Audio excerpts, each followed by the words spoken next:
پاکستان کو تمام مالیاتی ادارے کہہ رہے ہیں کہ پاکستان کی پروگریس آن سٹیک، آپ کی یہ بھی میں بتا دوں کہ اگر آپ نے بلومبرگ کی ریسنٹ رپورٹ پڑھی ہو تو پاکستان کی سٹاک ایکسچینج اس وقت دنیا کی بہترین سٹاک ایکسچینج میں سے ایک ہے جو آگے جا رہی ہے. ہم نے ڈالر کو کنٹرول کیا ہے، مہنگائی تیزی سے کمی ہو رہی ہے. یہ کچھ پرابلمز کچھ عرصے کے لیے شاید ہمیں برداشت کرنے پڑے، لیکن جو پنجاب کا سولر پروگرام ہے آج بھی چیف منسٹر صاحبہ اس پہ 200 یونٹ نہیں تو 100 یونٹ پہ تو امپلیمنٹ کرنے جا رہی ہیں. 100 یونٹ تک کے جو پروٹیکٹڈ صارفین ہیں ان کا بجلی کا بل جو ہے وہ نہیں آئے گا، کیونکہ ان کو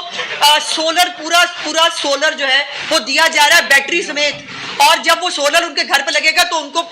پنکھے اور لائٹیں جلانے کے بعد ان کو بجلی جو ہے اس کے بل کی ضرورت نہیں پڑے گی. تو ہمیں اپنے منشور کا پتہ ہے، لیکن اپنی ظاہر ہے اپنی ڈومین کے اندر جو ہے وہ رہ کر ہمیں، اور انشاءاللہ تعالیٰ یہ سال 3 مہینے کے اندر جتنا آسان ہوا ہے، مجھے اللہ پاک سے ڈر کے کہتی ہوں کہ اگلا سال انشاءاللہ تعالیٰ اس سے کہیں بہتر، کہیں خوشحال اور کہیں ایک